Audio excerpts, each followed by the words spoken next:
पूर्ण परमात्मा पाप कर्म दंड को भी काट सकता है।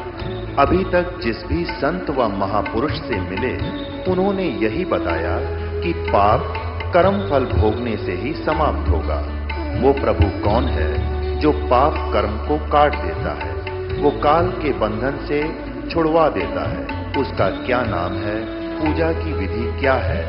कृपया अवश्य सुनिए जगत गुरु तत्वदर्शी संत रामपाल जी महाराज के अमृत वचन। श्री गीता जी और पवित्र चारों वेद और साथ में पांचवा वेद, ये हमारी भक्ति के मार्ग के परमात्मा पाने की इसमें भक्ति साधना जो लिखी है वो फाइनल है। और जो पुराणों में जो ज्ञान दिया है वो इन ऋषि महर्षियों का अपना अनुभव है। जैसे ब्रह्मा जी ने कहीं कुछ बोल रखा है, कहीं कुछ बोल रखा है। तो ब्रह्मा जी को जब ज्ञान ही नहीं, उसको जन्म से पूर्व की बात का मैंने पता ही नहीं, तो फिर कहां से लाया ये ज्ञान? ये परमात्मा ने इसको बताया था। उसमें से कुछ मिला मिलो का इन्होंने ये तो बता दिया कि मेरी भी जन्म उस तो होया। तो इसको किसी ने बताया तेरा जन्म उस तो होया? पिताजी बता दे तो दूसरी बात, इनको अपने पिता का पता नहीं कहां है वो। तो ये कहते हैं सदाशिव। वो सदाशिव कौन है?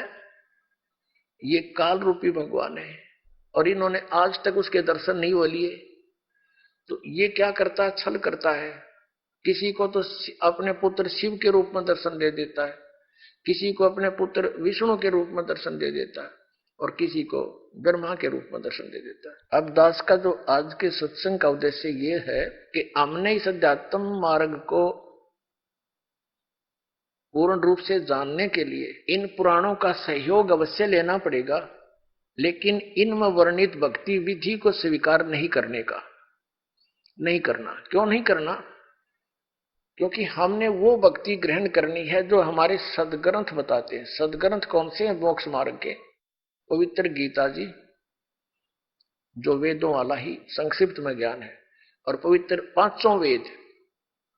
चारों वेदों में भी कंप्लीट ज्ञान नहीं हो। पांचवा वेद सूक्ष्म वेद है, वो सच्चिदानंद घन ब्रह्म की वाणी है और वो पांचवा वेद इस दास के पास उपलब्ध है, परमात्मा ने उपलब्ध करा रखे।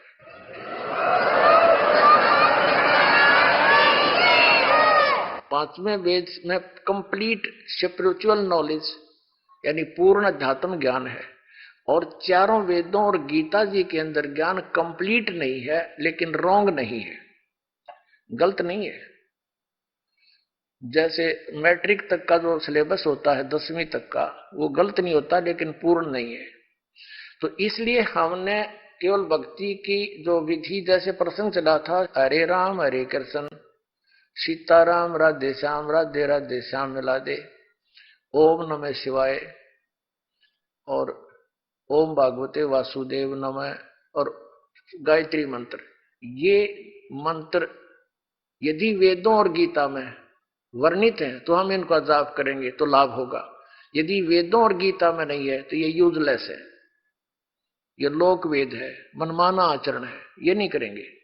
श्रीमद् भगवद गीता वेदों को तो आपको आसपास भी नहीं पहुंच दिया, ये भी दया करी दाता ने श्रीमद् भगवद गीता हमारे हृदय में समा दी। अब श्रीमद् भगवद गीता को तो आप आसानी से पढ़ सकते हो, देख सकते हो, सरलार्थ है किया हुआ अनुवाद। कुछ गलती इन्होंने की है, फिर बदल वो दास के तत्व ज्ञान से ठीक हो रही है। दास ने एक अनुवाद किया है गहरी नजर गीता में, कंप्लीट सही इसका अनुवाद किया। तो इसमें कौन से मंत्र जाप करने के हैं?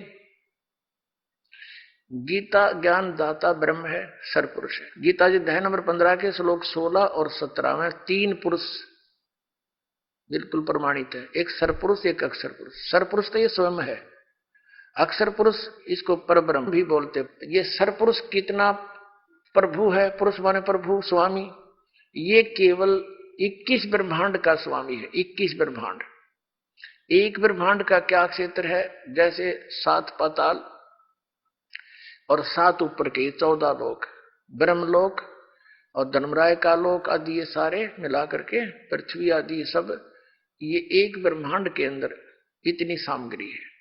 ऐसे ऐसे 21 ब्रह्मांड है। जैसे एक प्रांत होते हैं, हरियाणा प्रांत, पंजाब प्रांत, तो इनमें क्रियाएं सब एक जैसी ही हैं, लेकिन इनका सीमा अलग है। ऐसे 21 ब्रह्मांड का स्वामी है ये सरपुरुष जो गीता ज्ञान दे रहा है ब्रह्म। ये इतना पुरुष है, इतना प्रभु है। और जो अक्षर पुरुष है वो ऐसे ऐसे 7 शंख ब्रह्मांड का स्वामी है। और तीसरा जो परम अक्षर ब्रह्म है, 8वें अध्याय के गीता के 8वें अध्याय के 1 के उत्तर में, प्रश्न के उत्तर में अर्जुन ने पूछा कि किम तत्परम, उसके उत्तर में 8वें अध्याय के 3रे श्लोक में कहा कि वो परम अक्षर ब्रह्म है। तो वो परम अक्षर ब्रह्म जो है वो असंख्य ब्रह्मांड का स्वामी है, ओवरऑल कंट्रोलर है सबका। इस सरपुरुष के 21 ब्रह्मांड पर, अक्षर पुरुष के ये सारे 7 संघ ब्रह्मांड पर, और इसके अतिरिक्त असंख्य ब्रह्मांड है, उन सब का मालिक है वो परम अक्षर ब्रह्म है। वो संसार रूपी वृक्ष की जड़ है, ये बाकी इसके पार्ट है। अक्षर पुरुष एक पेड़ है और सरपुरुष वा की डार, तीनों देवा शाखा है, ये पात रूप संसार। जो प्रसंग चल रहा है कि ये 15वें अध्याय के 16 और 17 में गीता जी में 3 पुरुष है, सरपुरुष और अक्षर पुरुष, ये दोनों आपको क्लियर कर दिया। और तीसरा उत्तम पुरुषत्व अन्य, ये परम अक्षर ब्रह्म है।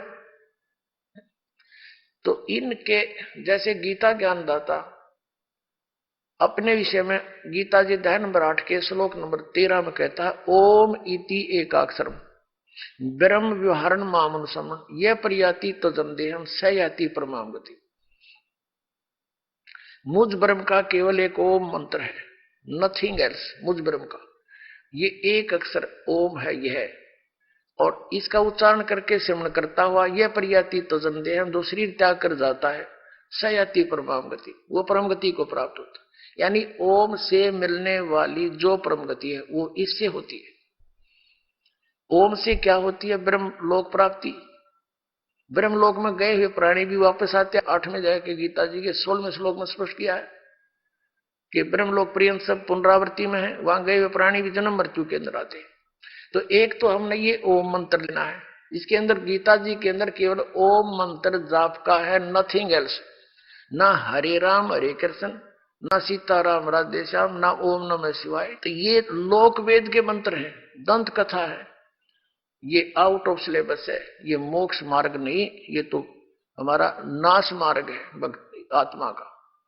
और फिर गीता जी अध्याय नंबर 17 के श्लोक नंबर 23 में उसमें लिखा है, ओम तत्सत इति निर्देश है ब्रह्मण त्रिविध समर्थ है।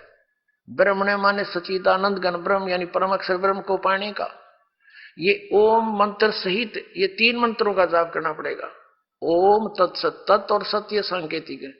ये ओम तो अक्षर पुरुष का, और तत् ये अक्षर पुरुष का, ये सांकेतिक है तत्, और सत ये परम अक्षर पुरुष का।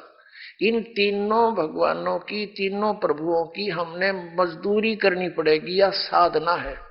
साधना पूजा में नहीं आती, साधना मजदूरी है, मेहनत है।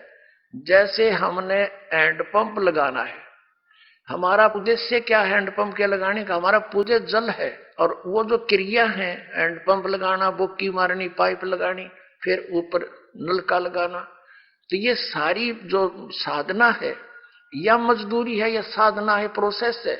और उद्देश्य क्या है? हमारा जो इष्ट है वो तो जल है, तो हमारा जो उद्देश्य है इस साधना का परम अक्षर ब्रह्म की प्राप्ति है, यानी पूर्ण मोक्ष प्राप्ति है। हमारा जो लक्ष्य है वो सतलोक जाना है, उस स्थान पर जहां जाने के बाद साधक लौटकर कभी वापस नहीं आते। उसके लिए 3 मंत्र की मजदूरी है। ओम सरपुरुष का, तत् ये सांकेतिक है, दास बताओगा, ये अक्षर पुरुष का मंत्र है, और सत ये परम अक्षर ब्रह्म का है।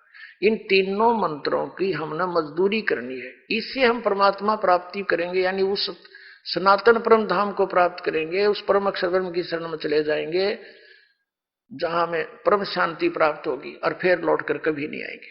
तो उसके लिए 18वें अध्याय के 66वें श्लोक में गीता ज्ञानदाता कहता है, सर्वधर्मान परित्यज्यमाम, मेरे सतर के ओम नाम का जाप मुझे छोड़ दे, उस 3 मंत्र में से वो मुझे छोड़ दे मेरे में, और फिर तू एकम शरणम व्रज, फिर उसकी शरण में जा। क्योंकि हम क्या करते रहे, ओम नाम के जाप का कमाई करके हम ब्रह्मलोक में चले जाते, वहां देवता बन जाते, वो पुण्य समाप्त होते ही फिर वापस पटक देते, पाप के भोगने के लिए धक्के खाते, गधे कुत्ते सुर बनते।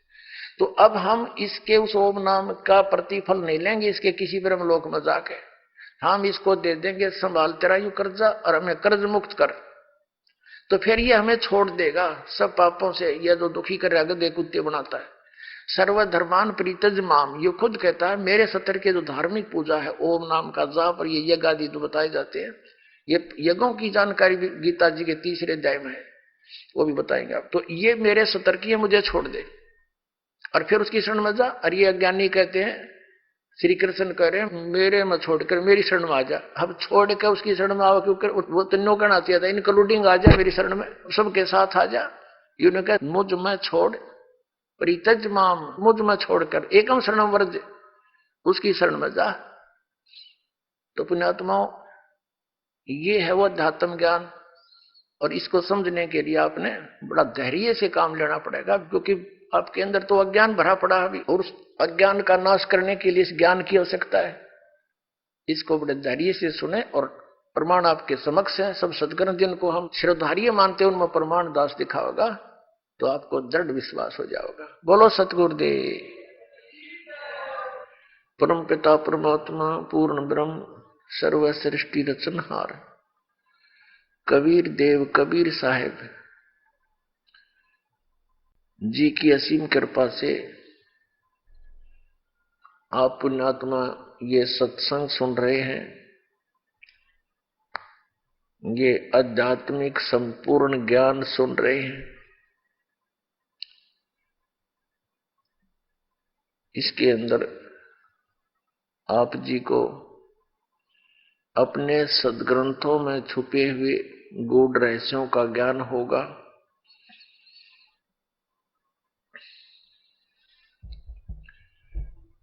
और सत्संग में आने से प्राणी को पता चलता है कि मनुष्य जीवन का क्या उद्देश्य है। सत्संग के अंदर बहुत ही पुण्यकर्मी प्राणी ही आया करते हैं। सत्संग में पता चलता है कि मानुष जन्म पाके जो नहीं रटे हरि नाम, और जैसे कुआं जल बिना बनवाया क्या काम। परमात्मा हमें याद दिलाते हैं, मनुष्य जीवन प्राप्त करके यदि प्राणी परमात्मा की भक्ति नहीं करता, उसका जीवन ऐसे व्यर्थ है जैसे जिस कूप में, जिस कुएं में जल ना हो, बाकी उसकी सारी स्ट्रक्चर खड़ा हो, पक्का कुआं कर रखा हो, बढ़िया उसके ऊपर बाल्टी रखी हो, लेकिन जल नहीं है तो यूजलेस है। ठीक इसी प्रकार मनुष्य जीवन प्राप्त प्राणी यदि परमात्मा की भक्ति नहीं करते हैं तो उनका जीवन उस जल रहित कूप के तुल्य है। अब उस कुएं का नाम कुआं अवश्य है, लेकिन गुण कुएं के नहीं है। ठीक इसी प्रकार जो मनुष्य शरीरधारी प्राणी परमात्मा की भक्ति नहीं करता, उसका नाम मनुष्य अवश्य है, लेकिन गुण मनुष्य के नहीं है। अब पुण्यात्माओं हम देखते हैं कि परमात्मा के चाहने वाली पुण्यात्माओं की कमी नहीं। जहां भी जिस संत के पास देखते हैं लाखों की संख्या में ये पुण्यात्मा कल्याण कराने के लिए कल्याणार्थ वहां पहुंच जाते हैं। और जो भी वो गुरुदेव साधना बताते हैं, क्रियाएं बताते हैं, वो श्रद्धालु पूर्ण श्रद्धा के साथ करते हैं। और जो बिल्कुल भक्ति नहीं करते उनकी भी कमी नहीं। पुण्यात्मा जो भक्ति बिल्कुल नहीं करते वो तो बिल्कुल अपना मनुष्य जीवन का नाश कर ही रहे हैं। साथ में जो भक्ति कर रहे हैं और शास्त्र विधि त्याग कर मनमाना आचरण करते हैं, अज्ञानी गुरुओं के पास बैठे हैं तो वो भी बहुत बड़े धोखे में हैं। वो भी अपना जीवन नाश कर रहे हैं। तो पुण्यात्माओं, परमात्मा के पाने के लिए प्रयत्नशील प्राणी इस बात से परिचित होता है कि परमात्मा गुरु के बिना नहीं मिल सकता, इसलिए गुरुओं की आवश्यकता पड़ी और गुरु बनाने के लिए हम इन महापुरुषों के पास पहुंच गए। अपने आत्माओं, भक्ति करते हैं कितने, बहुत बहुसंख्या के अंदर, विशेषकर भारतवर्ष में बहुसंख्या के अंदर साधक साधना कर रहे हैं। चाहे कोई मंदिर में जाकर, चाहे कोई व्रत रख के हनुमान का की चालीसा पढ़ के, या कोई भगवान शंकर श्री कृष्ण जी की भक्ति करके, या कोई तीर्थ आदि पर जाकर कोई ना कोई साधना वो कर ही रहा है,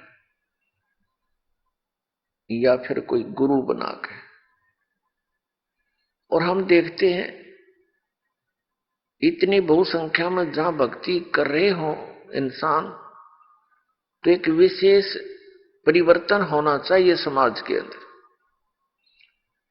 लेकिन कोई परिवर्तन नहीं। प्रत्येक बुराई बढ़ती जा रही है, हाहाकार मच रहा है। इसका कारण क्या है? इसका कारण है जो साधनाएं भक्तजन कर रहे हैं उनसे उनको परमात्मा से मिलने वाली राहत प्राप्त नहीं हो रही, जिस कारण से वे उन्हीं बुराइयों को करना प्रारंभ कर देते हैं जो एक भक्त ने नहीं करनी चाहिए। वो कौन कौन सी बुराइयां हैं? शराब पीना, मांस खाना, और धनी बनने के लिए रिश्वत लेना, और टेंशन समाप्त करने के लिए गुटी लगाना। तो जिस कारण से बुराई बढ़ रही है, घट नहीं रही। परमात्मा की भक्ति करने वाले प्राणी को परमात्मा का लाभ विशेष मिलना प्रारंभ हो जाता है, और उसको फिर एक विशेष ज्ञान होता है कि यदि तू ये बुराई करेगा तो तुझे इन आपत्तियों का सामना करना पड़ेगा। फिर वो इस डर से उन बुराइयों को नहीं करेगा कि ये पाप है, और फिर परमात्मा उसको एक विशेष लाभ देगा। पुण्यात्माओं, जैसे राजा लोगों को हम बहुत शक्तिशाली मानते हैं,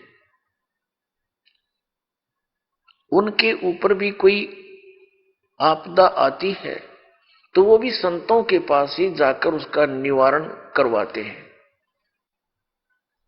तो इससे क्या सिद्ध हुआ कि कोई ऐसी शक्ति है जो हमें एक विशेष लाभ राहत दे सकती है।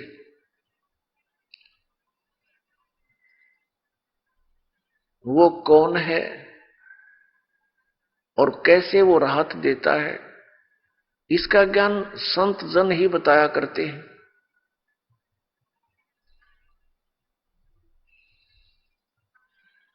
तो पुण्यात्माओं, आप जी को सत्संग प्राप्त नहीं हुआ, और जिसको आप सत्संग जानकर ग्रहण किए हुए हो वो कोरा ज्ञान है।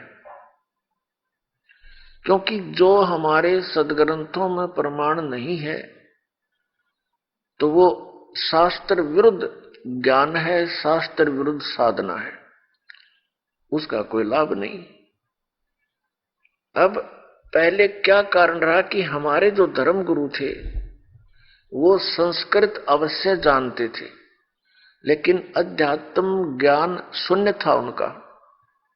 वे तत्व ज्ञानहीन थे और हैं अभी तक। हमारे धर्मगुरु कौन है? आचार्य शंकराचार्य और अन्य मंडलेश्वर ये सब हमारे धर्म गुरु हैं। ये संस्कृत के तो विद्वान थे, व्याकरण भी इनकी अच्छी दुरुस्त है, लेकिन अध्यात्म ज्ञान बिल्कुल नहीं। अपने आत्माओं, ये हमारे धर्म गुरु, हिंदू धर्म के, पवित्र हिंदू धर्म के ये आदरणीय धर्म गुरु हमें जो भी ज्ञान देते हैं, समझाया करते थे, समझाते हैं, बताते हैं, वो कहते हैं कि हमने इनको सदग्रंथों से, वेदों से,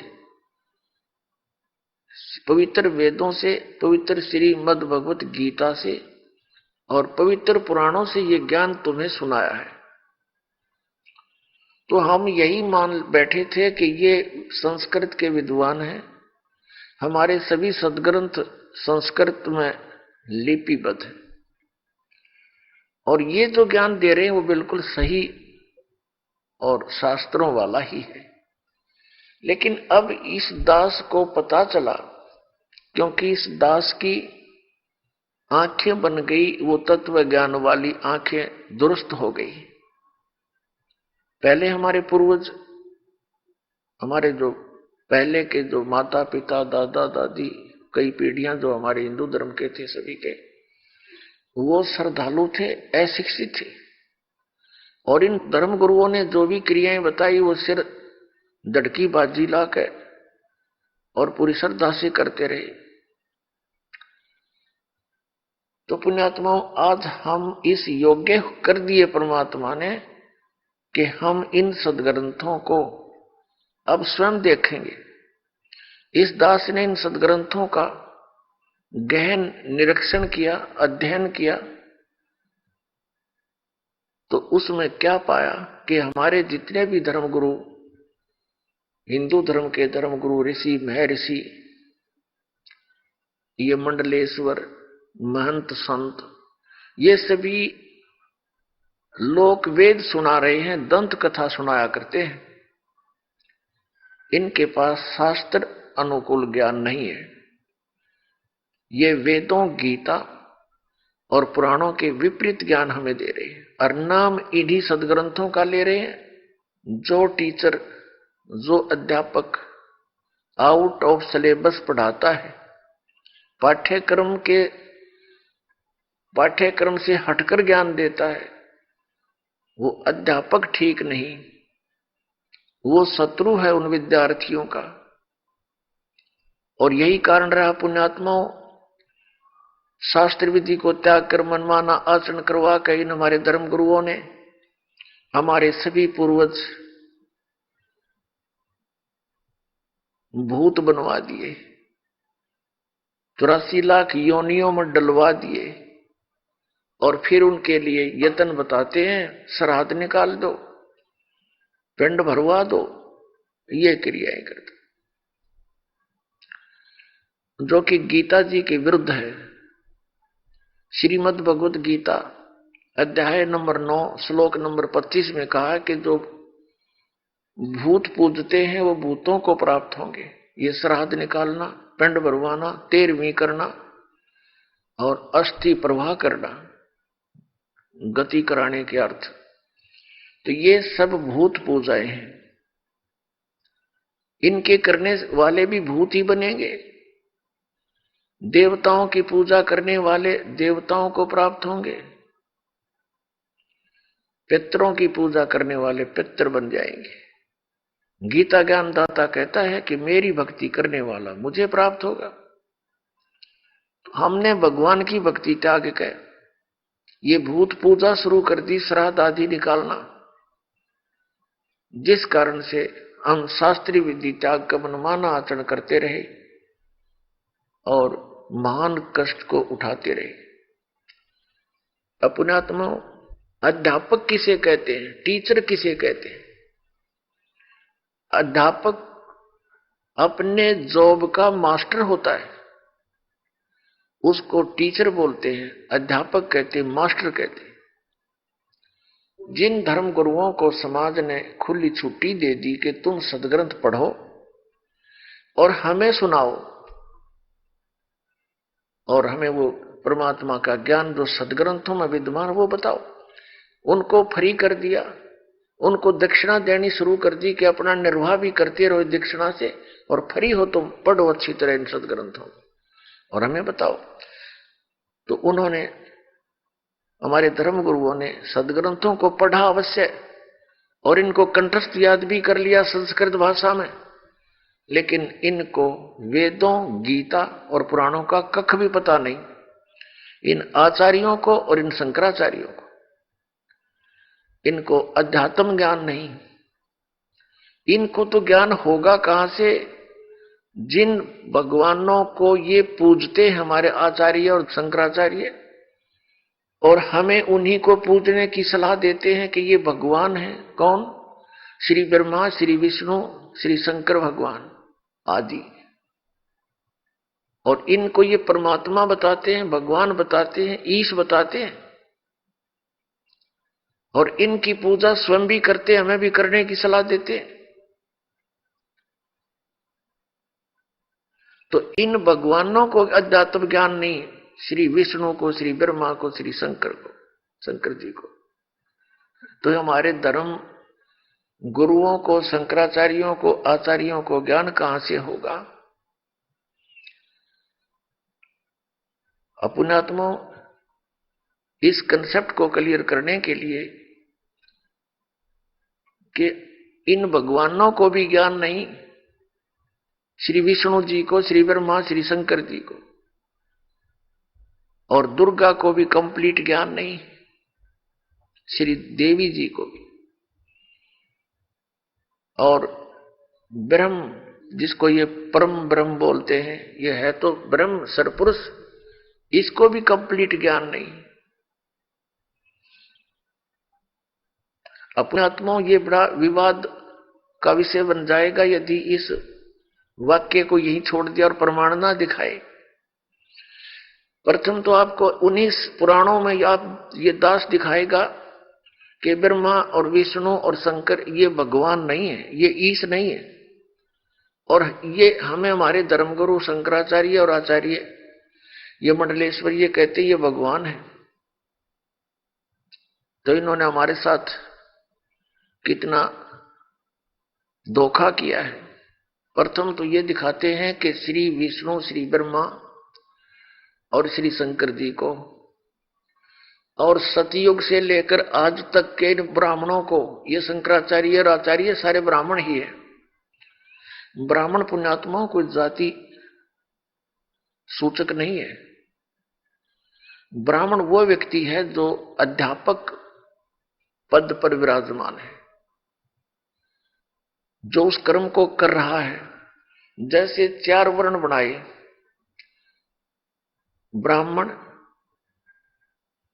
ब्राह्मण, वैश्य, अक्षत्रिय और शूद्र।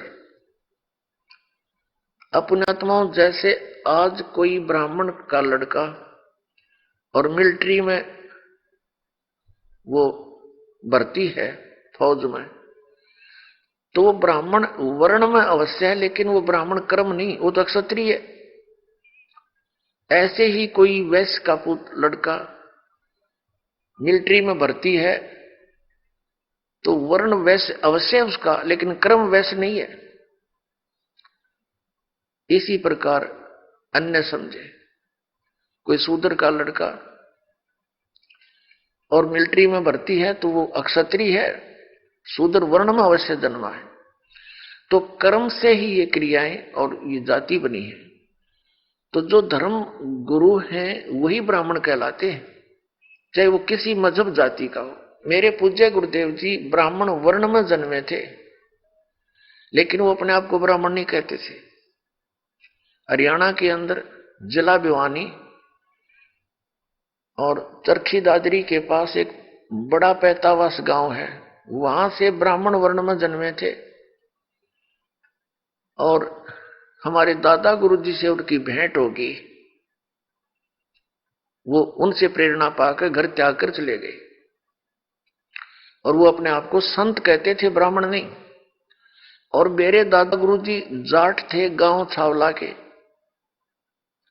दिल्ली में, और वो जाट होते हुए ब्राह्मण कहलाए, पंडित कहलाए, क्योंकि वो काशी विद्यापीठ से पढ़कर 4 विषय के आचार्य बन गए थे। गांव गोपालपुर, खरखोदा के पास, जिला सोनीपत में एक छोटा सा गांव है गोपालपुर।